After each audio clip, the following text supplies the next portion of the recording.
সুপ্রভাত। ম্যাথ বোর্ডে তোমাদের স্বাগত। আজকের ক্লাসে আমরা গুণনীয়ক, গুণিতক, লসাগু এবং গসাগু সম্পর্কে জানব। চলো শুরু করি। প্রথমেই জেনে নিচ্ছি গুণনীয়ক বিষয়টা কি। কোনো সংখ্যাকে যে সমস্ত সংখ্যা দ্বারা ভাগ করা যায়, অর্থাৎ কোনো সংখ্যা যে সমস্ত সংখ্যা দ্বারা বিভাজ্য, সেই সমস্ত সংখ্যাকে ওই সংখ্যার গুণনীয়ক বলে। দেখে নাও, আমরা একটা উদাহরণের সাহায্যে বিষয়টাকে স্পষ্ট করছি। আমরা দেখছি 12 একটা সংখ্যা, এর গুণনীয়ক বের করছি। দেখো 12কে কী কী দিয়ে ভাগ করা যায়। 1 দিয়ে ভাগ করা যায়, 2 দিয়ে যায়, 3 দিয়ে যায়, 4 দিয়ে যায়, 6 দিয়ে যায়, 12 দিয়ে যায়। তাহলে এই সংখ্যাগুলোকে বলা হবে 12 এর গুণনীয়ক। 12 এর গুণনীয়ক বোঝা গেল। এইবার আমরা গুণিতক সম্পর্কে জানব। কোনো সংখ্যা দ্বারা যে সমস্ত সংখ্যাকে ভাগ করা যায়, অর্থাৎ কোনো সংখ্যা দ্বারা যে সমস্ত সংখ্যা বিভাজ্য, সেই সমস্ত সংখ্যাকে ওই সংখ্যার গুণিতক বলে। দেখে নাও, আমি 12 এর গুণিতক বের করছি। তাহলে 12 দ্বারা যেই সমস্ত সংখ্যাগুলো বিভাজ্য, সেটা হলো 12 একে 12, 12 দিয়ে 24, 12 তিনে 36, 12 চারে 48, 12 পাঁচে 60, এরকম করে চলতেই থাকবে। এরা কি গুণিতক। ঠিক আছে, এইভাবে কিন্তু গুণনীয়ক এবং গুণিতকটাকে তোমরা মনে রাখতে পারো।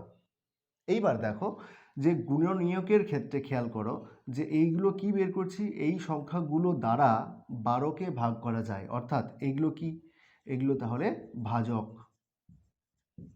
তাহলে গুণনীয়ক যখন নির্ণয় করব তখন আমাদের মনে রাখতে হবে যে ভাজক নির্ণয় করছি। গুণিতকের ক্ষেত্রে দেখো এই সমস্ত সংখ্যাগুলোকে 12 দ্বারা ভাগ করা যায়, তাহলে এরা কি, এরা হচ্ছে ভাজ্য। তাহলে গুণিতক যখন নির্ণয় করব তখন আমাদের ভাজ্য নির্ণয় করতে হবে, এটা আমাদের মনে রাখতে হবে। বোঝা গেল। এইবার আমরা দেখে নিই যে গুণনীয়ক কি করে বের করতে হয়। দেখো 12 এর গুণনীয়ক আমি কি করে লিখেছিলাম।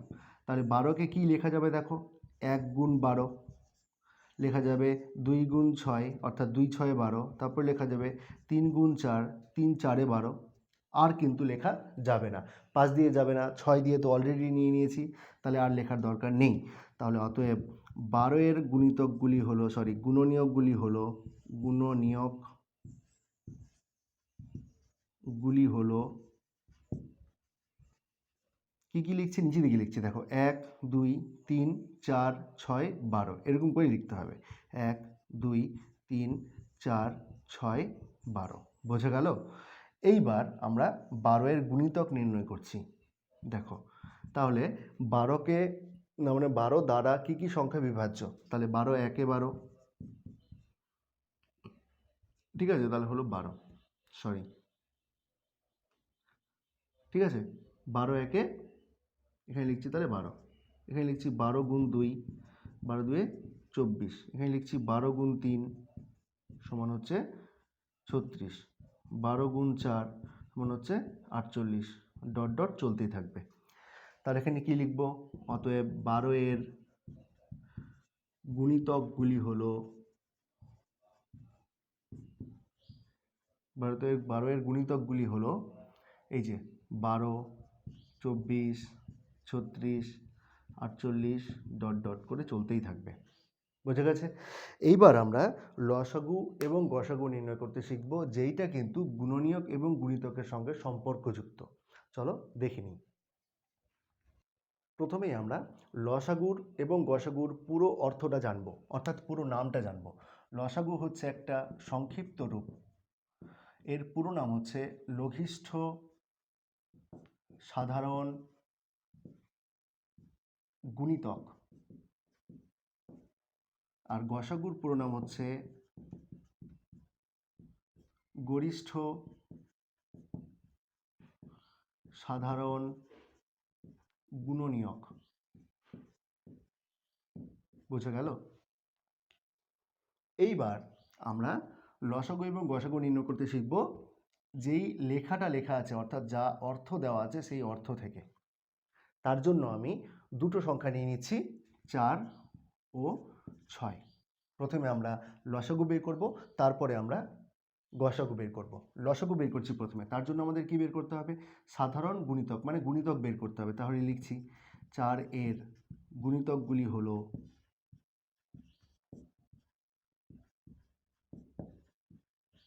কি দেখো, 4 একে 4, 4 2 8, 4 3 12, 4 4 16, 4 5 20, 4 6 24, 4 7 28, 4 9 36, ডট ডট চলতেই থাকবে। 6-এর গুণিতকগুলি হলো 6 একে 6, 6 2 12, 6 3 18, 6 4 24, 6 5 30, 6 6 36, ডট ডট চলতেই থাকবে। বোঝা গেল? তাহলে অতএব 4 ও 6 এর সাধারণ গুণিতকগুলি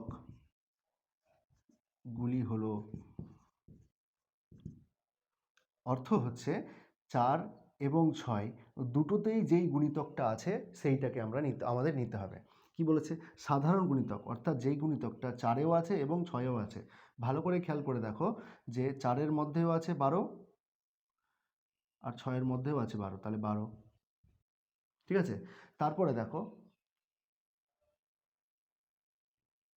24, 4-এর মধ্যেও আছে 6-এর মধ্যেও আছে, তাহলে 24, 36 দেখো 4-এর মধ্যেও আছে 6-এর মধ্যেও আছে, তাহলে 36, ডট ডট আরও থাকবে। বোঝা গেল? এইবার আমরা কি বের করতে চাইছি? লসাগু বের করতে চাইছি। তাহলে অতএব 4 ও 6 এর লসাগু মানে কি? লঘিষ্ঠ সাধারণ গুণিতক, অর্থাৎ সাধারণ গুণিতকগুলির মধ্যে সব থেকে যেটা ছোট, তাহলে আমরা দেখছি সব থেকে ছোট হচ্ছে কত? 12, তাহলে লসাগু হলো 12। বোঝা গেছে? এইবার আমরা এই পদ্ধতি অবলম্বন না করে কি করে লসাগু বের করা যায় সেটাও কিন্তু দেখব। তার জন্য আমি এইখানে করছি, দেখে নাও। এই জন্য তোমাদের ভাগ বিষয়টাকে খুব ভালো করে রপ্ত করে রাখতে হবে। 4 6 বা বিভাজ্যতা সম্পর্কে ভালো করে জানতে হবে। দেখো 4 ও 6-এর আমরা লসাগু বের করতে যাচ্ছি। তার জন্য এমন একটা সংখ্যা দিয়ে এইটাকে ভাগ করার চেষ্টা করব যেন সেটা দুটোকেই ভাগ করতে পারে। দেখো 2 দিয়ে দেখছি, 2 দিয়ে 6 4কেও ভাগ করা যায় এবং 6 দিকেও ভাগ করা যায়। তাহলে লিখছি 2 2 4, 2 3 6। এবার এমন কোনো একটা সংখ্যা আমি পাচ্ছি না যেটা 2কেও ভাগ করতে পারে এবং 3কেও ভাগ করতে পারে। তাহলে অতএব লসাগু হবে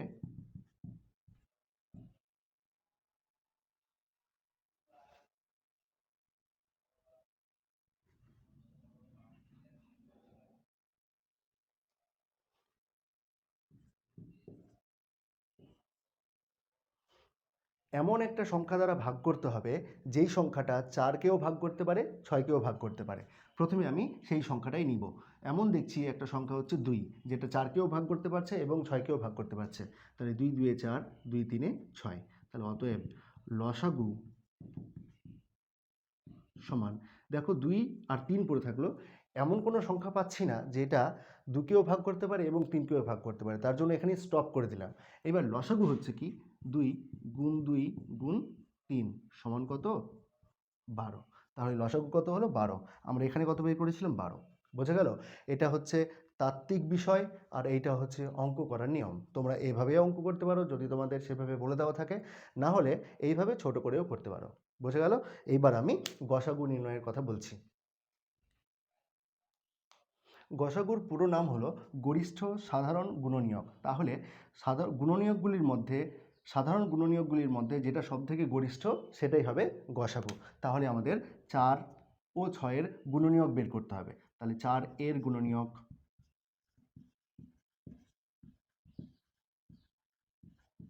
গুলি হলো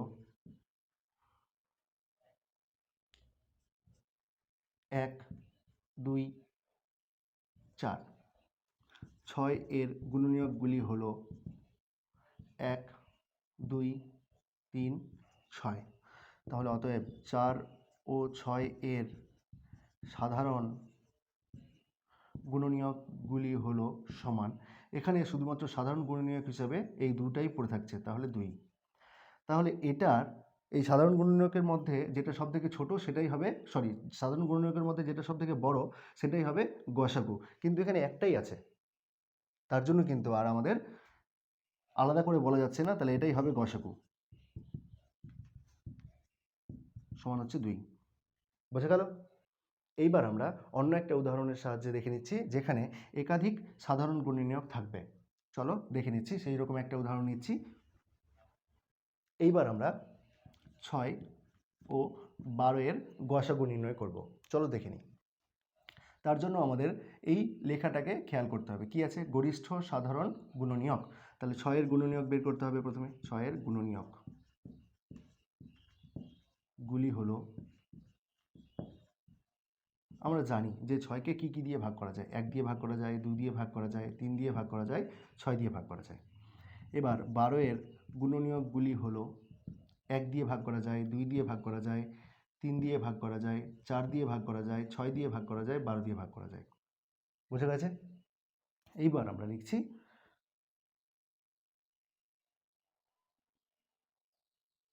অতএব 6 ও 12 এর সাধারণ গুণনীয়কগুলি হলো নিচে লিখছি। কি আছে? দেখো 1 সাধারণ গুণনীয়ক, দেখো 2 সাধারণ গুণনীয়ক, 3 সাধারণ গুণনীয়ক, 6 সাধারণ গুণনীয়ক। ঠিক আছে? এইবার গসাগুর পুরো নামটা আছে গরিষ্ঠ সাধারণ গুণনীয়ক, অর্থাৎ সাধারণ গুণনীয়কের মধ্যে যেটা সব থেকে বড় সেটাই হবে গসাগু। তাহলে অতএব গসাগু সমান চিহ্ন। দেখো 1, 2, 3 এবং 6 এর মধ্যে সব থেকে বড় কোনটা? 6। তাহলে গসাগু হবে 6। গসাগু নির্ণয়ের আরেকটা পদ্ধতি আমি বলে দিচ্ছি, দেখে নাও। 6 ও 12 এর যদি আমাকে গসাগু বের করতে হয়, তাহলে এমন একটা সংখ্যা নিতে হবে যেই সংখ্যাটা 6কেও ভাগ করতে পারে, 12কেও ভাগ করতে পারে। তেমন একটা সংখ্যা দেখছি আমি 2। 2 3 6, 2 6 12। এরপরে 3 আর 6 পড়ে থাকলো। এবার আবার দেখছি এই দুটোকে কিন্তু 3 দ্বারা ভাগ করা যায়। 3 1 3, 3 2 6। বোঝা গেল? আর কিন্তু ভাগ করা যাচ্ছে না। তাহলে অতএব গসাগু সমান এই 2 গুণ 3, 2 গুণ 3 সমান কত? 6। দেখো এটাও 6, এটাও 6। এইভাবে কিন্তু গসাগু নির্ণয় করতে হয়। এইবার আরেকটা উদাহরণ আমরা দেখছি যেখানে 3খানা সংখ্যা থাকবে, তাদের লসাগু এবং গসাগু কি করে নির্ণয় করতে হয় সেই বিষয়টা জানবো। চলো দেখে নিই। এইবার আমরা 3টে সংখ্যার গসাগু এবং লসাগু নির্ণয় করতে শিখবো। তার জন্য আমাদের টেবিলটা কীভাবে তৈরি করতে হবে দেখে নাও। দেখো আমাদের 3টে সংখ্যার লসাগু এবং গসাগু বের করার জন্য টেবিলটা তৈরি করার ক্ষেত্রে প্রথমে আমাদের এমন একটা সংখ্যা নিতে হবে যেই সংখ্যাটা 3টাকে ভাগ করতে পারে। তাহলে দেখো প্রথমে আমরা নিচ্ছি 2। তাহলে 2 12তে 24, 2 18তে 36, 2 21-এ 42। ঠিক আছে? আবার দেখো এই 3টেকেই ভাগ করতে পারে এমন একটা সংখ্যা হচ্ছে 3। তাহলে 3 4-এ 12, 3 6-এ 18, 3 7-এ 21। বোঝা গেল? এবার কিন্তু এই 3টেকে ভাগ করতে পারে এমন কোনো সংখ্যা আমরা পাচ্ছি না। তখন কি করতে হবে দেখো, যখন লসাগু বের করব তখন কিন্তু আরেকটু করা যাবে। কিন্তু যখন গসাগু বের করতে বলবে তখন কিন্তু আমরা আর এর পরে কোনো কিছু দিয়ে ভাগ করতে পারবো না। গসাগুর সময় তোমাদের মনে রাখতে হবে এমন সংখ্যা নিতে হবে যেই সংখ্যাটা সবগুলোকে ভাগ করতে পারে। আমরা কিন্তু এরপরে আর কোনো সংখ্যা পাচ্ছি না যেই সংখ্যাটা 3টেকে ভাগ করতে পারে। তাহলে গসাগুর ক্ষেত্রে এখানেই স্টপ। তাহলে লিখব অতএব গসাগু সমান 2 গুণ 3 সমান হচ্ছে 6। বোঝা গেল? কিন্তু যদি লসাগু করতে বলতো তাহলে আমরা কি করতাম, এরপরেও কিন্তু আর একটু করা যাবে। লসাগুর সময় তোমাদের মনে রাখতে হবে 3টেকে ভাগ করা না যাক বা সবগুলোকে ভাগ করা না যাক, দুটোকে ভাগ করা গেলেই কিন্তু সেটা নেওয়া যাবে। কিভাবে নিতে হবে দেখো, আমি দেখছি 4 6 এবং 7-এর মধ্যে 4 ও 6কে 2 দ্বারা ভাগ করা যাচ্ছে। তাহলে এটাকে আমরা 2 দিয়ে ভাগ করব। 2 2-এ 4, 2 3-এ 6, 7কে ভাগ করা যাচ্ছে না, তার জন্য 7টাকে অপরিবর্তনীয় নিচে নামিয়ে দেব। এইবার লসাগু কত হবে তাহলে দেখো, লসাগু হবে 2 গুণ 3 গুণ 2 গুণ 2 গুণ 3 গুণ 7। তাহলে কত হবে দেখো, 2 3-এ 6, 6 4-এ 24, 24 3-এ 72, 72 7-এ, 7 2-এ 14, 4 হাত থাকলো 1, 7 7 49 একে 50, 504। তাহলে লসাগু হলো 504 এবং গসাগু হলো 6। বোঝা গেল? তাহলে আজকের ক্লাসটা এখানেই শেষ করছি। দেখা হচ্ছে অন্য কোনো একটা ক্লাসে। ক্লাসটা কেমন লাগলো জানাতে কমেন্ট করো। চ্যানেলে নতুন হয়ে থাকলে সাবস্ক্রাইব করে সাথে থেকো।